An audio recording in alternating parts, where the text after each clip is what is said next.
saluran YouTube Dewi Surya 2. Kami harap kita semua dalam keadaan sehat untuk dapat menjelajahi sejarah kerajaan yang pernah berdiri di Nusantara yang tentunya menarik bersama channel kami. Mari berinteraksi bersama kami melalui kolom komentar. Tekan tombol like dan subscribe agar tetap terhubung dengan konten menarik kami lainnya di masa mendatang. Mari kita mulai penjelajahan sejarah kerajaan di Nusantara ini dengan topik terbaru kami, Kerajaan Tomini. Kerajaan Tomini terletak di Kabupaten Parigi Mutong, Provinsi Sulawesi Tengah. Sebelum abad ke-17 Masehi, masyarakat Tomini sudah mulai mengenal tentang pemerintahan. Pada saat itu, mereka sudah mulai membentuk susunan pemerintahan yang sederhana, yang dipimpin oleh seorang Olongia atau orang yang berpengaruh yang bernama Alam dan bergelar Olingia Jogugu Alam. Pemerintah kolonial Hindia Belanda mengusahakan pengangkatan seorang raja yang resmi bernama Puti Tombolotutu dan pelantikannya ditetapkan di desa Tomini.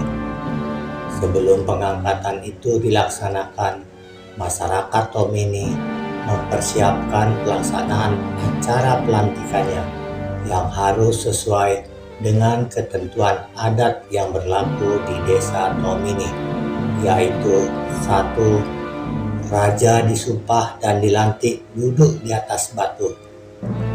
2. Istri raja harus duduk di samping raja serta duduk di atas batu. Dan 3.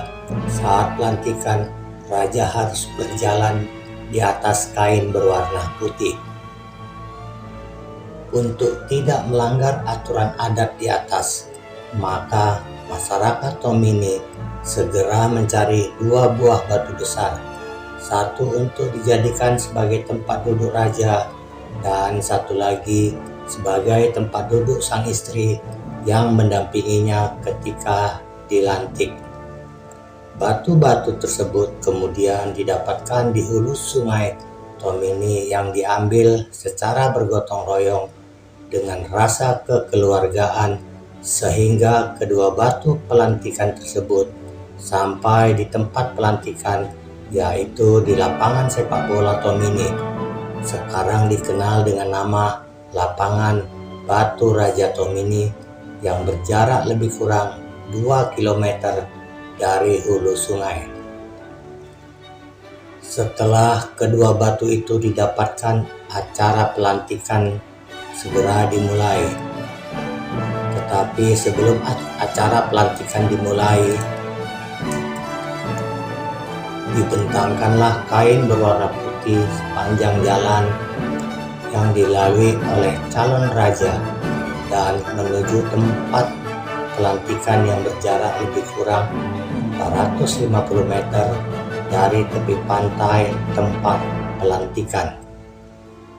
Makna kain putih yakni suci hatinya dalam menjalankan pemerintahan, sedangkan makna batu yakni keras hati untuk menegakkan kebenaran dalam menjalankan pemerintahan. Pada hari Senin, tanggal 10 Juni tahun 1929, resmi dilaksanakan pelantikan. Dalam acara pelantikan tersebut, hadir pula raja-raja tetangga dari daerah Sulawesi Tengah dan dari daerah Sulawesi Utara, Gorontalo, serta dihadiri oleh Presiden Manado, Asisten Residen Donggala, Kontrailor Parigi, dan seluruh rakyat Kerajaan Mutong. Pada tanggal 11 April tahun 1942, terjadi peristiwa penangkapan tentara pemerintah kolonial Hindia Belanda yang dipimpin oleh beberapa orang tokoh masyarakat. Di antaranya adalah H. Mbalu, MB Poleh, Abdullah Barmawi, Atalib, Caraan, Abdullah Deki Maliki, dan Samana. Tentara kolonial Hindia Belanda yang ditangkap masing-masing bernama Billinghurst yang berpangkat sersan mayor dan Maitimo sebagai pengawal suku Ambon. Penangkapan dilaksanakan atas perintah kepala desa Tomini yang bernama Alap Makada. Setelah ditangkap, kedua tentara tersebut diantar ke Tinombo dan diserahkan kepada Swapraja. Selain dari gambaran sejarah singkat tentang desa Tomini serta pelantikan raja di desa Tomini, ada pula hal-hal yang menurut faktanya menyimpan pula unsur-unsur sejarah desa Tomini. Di desa Tomini terdapat sebuah perkampungan kecil yang diberi nama Boinampal. Di kampung inilah mula-mula penduduk desa Tomini berada dengan mata pencarian bertani, dan di samping itu mereka mendirikan sebuah pertahanan apabila diserang musuh yang diberi nama benteng.